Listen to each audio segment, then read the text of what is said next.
yinto efanayo futhi leyo. So ke nginenkinga serious ngalabo bantu ukuthi is a pure corruption and is a daylight armed robbery.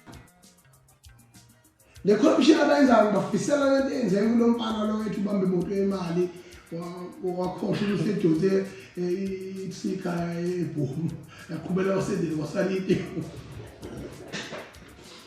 le imijoresi le corruption impela ngifisela lokho ukuthi le corruption ingisayenza ikhunyelwe yibhomu nina ngoba niyabheda. National task should be service on a national level. Ngoba izinto ezinkinga ngoba namanje akakhonkezi bebasolva hayi ukuthi basuke beze ngohlangothi kahulumeni basuke bezodakela behamba umkhehla ngamabhano kahulumeni